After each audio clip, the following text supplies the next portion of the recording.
Ms. Waters, it's your ball game. Yes, Mr. Chairman and members, first I want to thank you again for allowing us to be here, but to entertain any conversation that talks about our respect and support for democracy around the world calls into question the fact that we give Egypt billions of dollars. I don't think that's a democracy. On and on and on. I mean, I could just call the roll on it. So there are some contradictions here. But I want to say to the panel, this business of the opposition, in this discussion, when we talk about the opposition, we're talking about Mr. Andy Apaid Jr. and the so-called Group of 184. Mr. Andy, how many people here know that Mr. Andy Apaid Jr. is an American citizen with an American passport? How many people know that the United States has never responded to the question, what the heck is an American citizen doing creating a coup d'etat in somebody else's country? Was that ever discussed in CARICOM? Have you ever heard it discussed by Mr. Noriega, anybody? Well, how many people know that Mr. Apaid owns about 15 or 16 factories in Haiti? How many people know that? Can I hear you? That you know that? How many people know that President Aristide, in the work that he was doing, was fighting for and insisting on an increase in wages for these poor workers in these factories? How many people know that? Can I hear you? Yes. Confirmed. How many people know that Mr. Apaid has been accused of not paying his taxes and that Mr. Aristide was insisting that he pay his taxes? Does anyone know that? Yes. You heard that before? Heard that. Yes.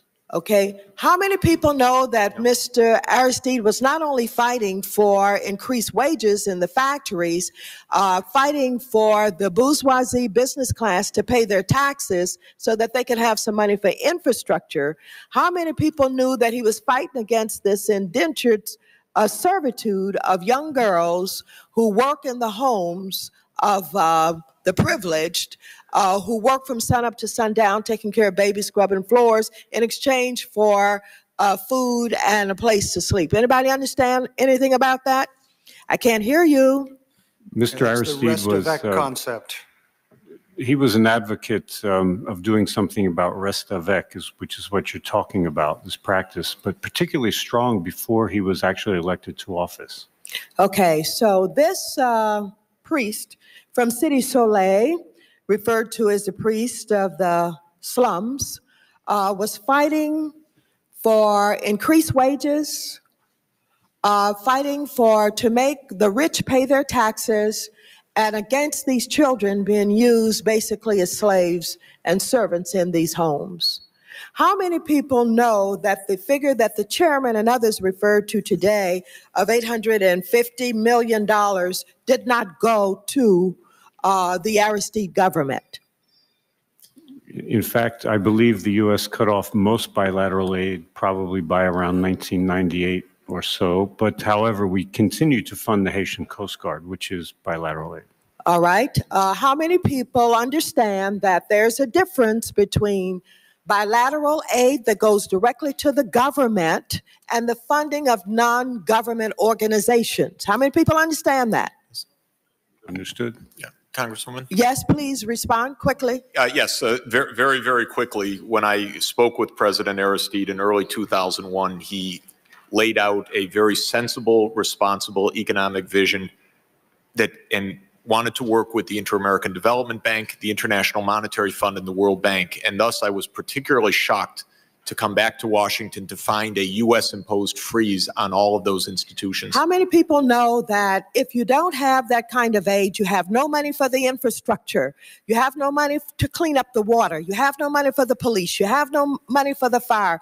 And while Mr. Aristide has been blamed for not doing anything about poverty, do you understand how he was strangled by the lack of aid, bilateral or otherwise? How many people understand that? Let me speak as a macroeconomist to say that it's even worse than that, because they drained him of foreign exchange reserves as he continued to service the debts to the international institutions The exchange rate collapsed, the inflation rose, and the economy collapsed. And that was the deliberate result of the strangulation of aid.